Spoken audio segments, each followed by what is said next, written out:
विधानसभा चुनाव उत्तर प्रदेश 2022 को लेकर सभी प्रत्याशी अब एडी चोटी का जोर लगा रखकर अपनी जीत सुनिश्चित करने में लगे हैं और जगह जगह सभाएं कर अपने लिए वोट मांग रहे हैं।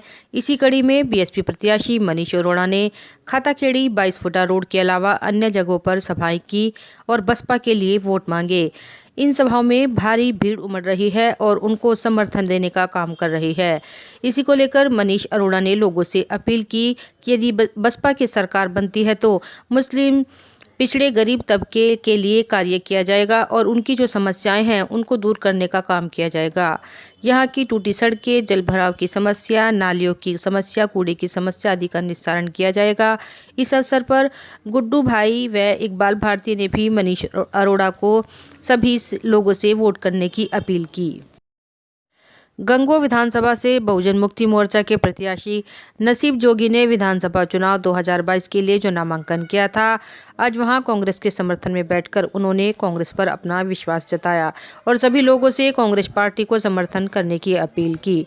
इस बारे में जानकारी देते हुए जिला अध्यक्ष मुजफ्फर अली व गंगोह विधानसभा कांग्रेस प्रत्याशी अशोक सैनी ने कहा कि कांग्रेस का काफिला बढ़ता जा रहा है और लोग इससे जुड़ते जा रहे हैं।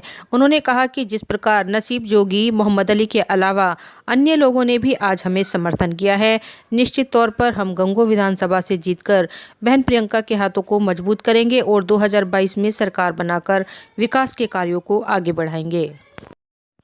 चिलकाना रोड स्थित अर्चना ग्राम उद्योग संस्था तथा समाज कल्याण संस्था द्वारा अर्चना कश्यप व विनोद कुमार पोपली के नेतृत्व में एक कार्यक्रम आयोजन किया गया, जिसमें काम कर रही महिलाओं को मतदान के प्रति जागरूक करते हुए शपथ दिलाई गई और उनसे अपील की गई कि वह अपने परिवार के साथ वोट डालने जाएं, क्योंकि यह हमारे देश का सबसे बड़ा पर्व है और मतदान का प्रयोग कर अपने पसंद की सरकार चुनें और लोगों से भी अपील करें कि वह सभी काम छोड़कर सबसे पहले वोट दें। उन्होंने मतदान के प्रति लोगों को जागरूक करने की भी अपील की।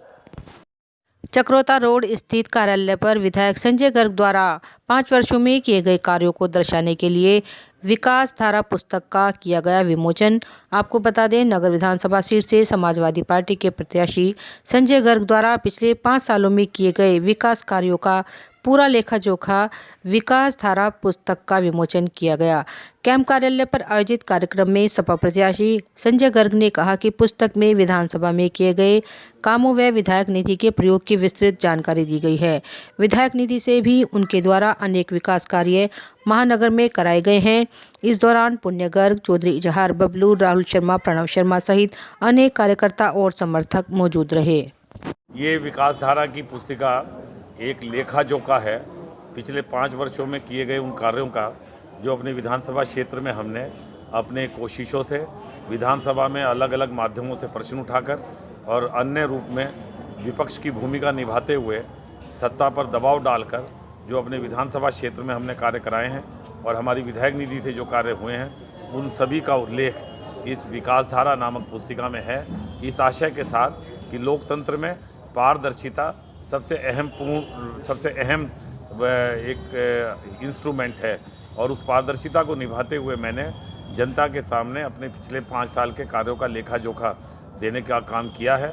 इसके अलावा एक पुस्तिका भी प्रकाशित हो रही है जो पिछले 5 साल हमने विधानसभा में अलग अलग विषयों पर अपनी विधानसभा आत्मनिर्भर भारत बनाने की दिशा में भाजपा ने अनेक कदम उठाए।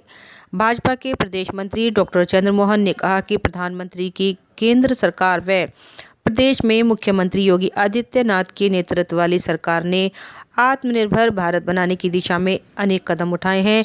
जीपीओ रोड स्थित एक होटल में पत्रकारों से वार्ता करते हुए उन्होंने कहा कि केंद्र सरकार द्वारा आज प्रस्तुत बजट लोक कल्याण एवं आत्मनिर्भर भारत की परिकल्पना को साकार करने वाला बजट है।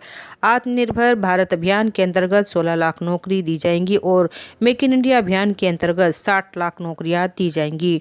इस दौरान महानगर अध्यक्ष राकेश जैन, देहात विधानसभा प्रत्याशी जगपाल सिंह, मीडिया प्रभारी गौरव गर्ग मौजूद रहे। जी किस मुंह से हमारा वोट चाहते हैं? उनको किसान किसी भी हालत में अखिलेश यादव जी को वोट देने वाला नहीं है, क्योंकि सबके सामने है कि अखिलेश यादव जी का साथ किसानों का साथ नहीं है। अखिलेश यादव जी का साथ तो केवल और केवल माफियाओं का है, अपराधियों का है, क्रिमिनल का है। आज एकदम साफ हो रहा है ना, सहारनपुर में ही जो दंगाई है उसको लाल टोपी, जो जो हिस्ट्री सीटर है वो प्रस्तावक बनेगा समाजवादी पार्टी के प्रत्याशी का। तो आज समाजवादी पार्टी केवल और केवल समाजवादी पार्टी की जो लाल टोपी है वो दहशत की टोपी है, वो दहशत पैदा करने के लिए। आज उत्तर प्रदेश की सम्मानित जनता, किसान, मजदूर, महिलाएं, बहनें, बेटियां, व्यापारी, कोई इस बात को नहीं भूला है कि अखिलेश यादव जी का 5 साल जवाहर बाग। जय श्री राम से परहेज कर इंशा अल्लाह बोले पूर्व भाजपा मंत्री डॉक्टर धर्म सिंह सैनी। जो राम का नहीं वह किसी का नहीं। भाजपा के पूर्व मंत्री डॉक्टर धर्म सिंह सैनी पूरी तरह से समाजवादी हो गए हैं। सपा के टिकट पर भाग्य आजमा रहे डॉक्टर सैनी का पिछले सप्ताह एक वीडियो वायरल हुआ था, जिसमें उन्हें देख लोगों ने जय श्री राम के नारे लगाए थे, जिस पर डॉक्टर सैनी ने नाराजगी जाहिर करते हुए यहां तक धमकी दी, अगर नहीं मानोगे तो भाजपा प्रत्याशियों को भी गांव में ऐसा ही इलाज करवाया जाएगा। लेकिन अब डॉक्टर सैनी का दूसरा वीडियो सोशल मीडिया पर वायरल हो रहा है। सपा नेता इमरान मसूद के साथ मंच साझा करते हुए इंशा अल्लाह कर रहे हैं। यही वह कंपनी है जो इमरान मसूद के सामने जय श्री राम के नारे लगाकर विजय हासिल कर चुके हैं।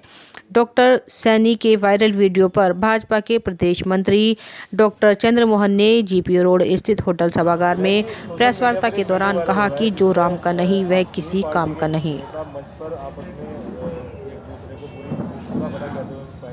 और उनका कहना है कि लोग जो हैं वो आपसे नाराज है, किस प्रकार से क्या पूरा मामला है? देखिए, ऐसा कुछ नहीं है, कुछ कार्यकर्ताओं में आपस में कहासुनी हो गई थी, ऐसी कोई बात नहीं है। जो वीडियो जारी हुआ है अजीम मलिक साहब का, आप खुद उनसे जाके इंटरव्यू ले सकते हैं। ये अजीम मलिक साहब पार्टी के बहुत महत्वपूर्ण हमारे कार्यकर्ता हैं, नेता हैं, साथी हैं।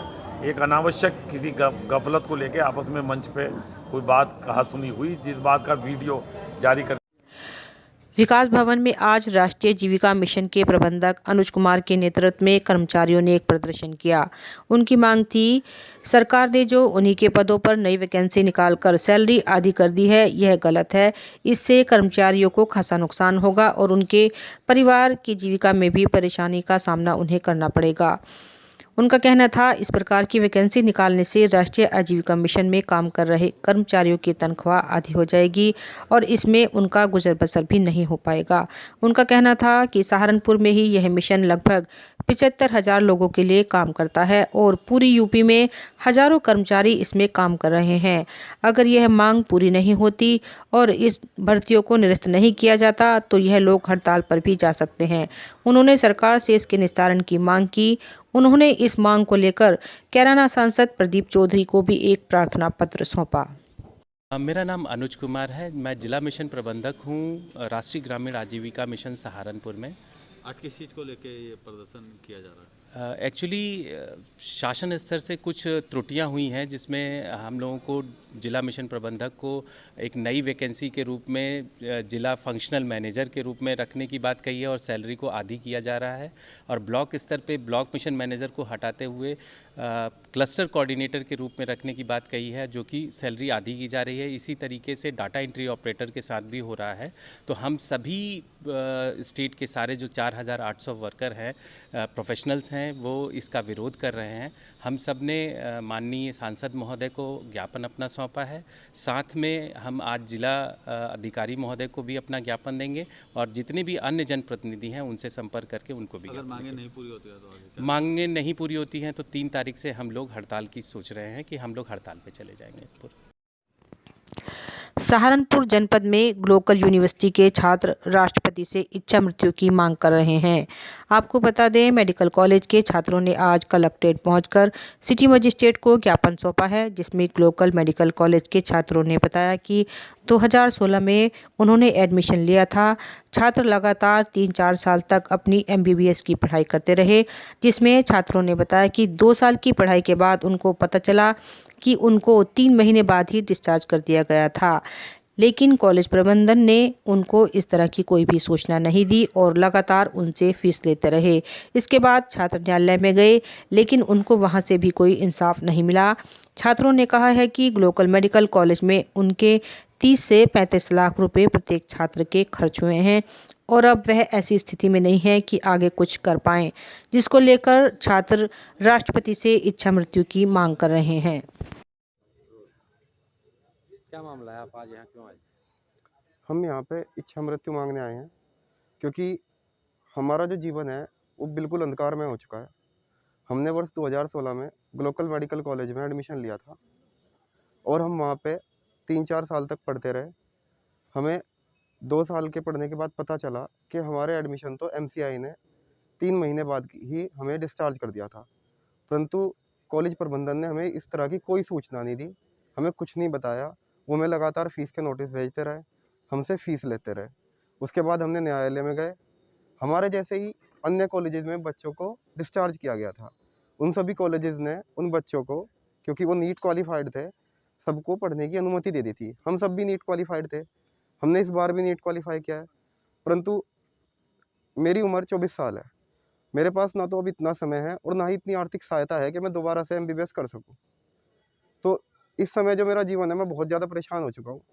मेरे पास कोई और रास्ता नहीं है, इसीलिए मैं राष्ट्रपति महोदय से इच्छा मृत्यु मांगने की पेशकश करता हूँ। हमारे सबके लगभग किसी के 30 लाख रुपए खर्च हुए हैं, किसी के 35 लाख रुपए खर्च हुए हैं और कॉलेज प्रबंधन ने ये सब चीज़ें हमसे लूटी हैं, जिसके स्वामी का नाम हाजी मोहम्मद इकबाल है। सहारनपुर यूपी विधानसभा चुनाव 2022 को लेकर अब प्रशासन ने कमर कस ली है और किसी भी प्रकार की दुर्घटना, झगड़े तथा निष्पक्ष चुनाव को लेकर प्रशासन अलर्ट मोड में नजर आ रहा है और जगह जगह पुलिस व पीएससी के जवान रोड पर मार्च करते नजर आ रहे हैं। इसी के चलते आज चौकी सिविल लाइन के इंचार्ज के नेतृत्व में पुलिस व पीएससी के जवान सड़क पर मार्च करते नजर आए और अनावश्यक रूप से घूम रहे लोगों को वहां से हटाते हुए दिखाई दिए।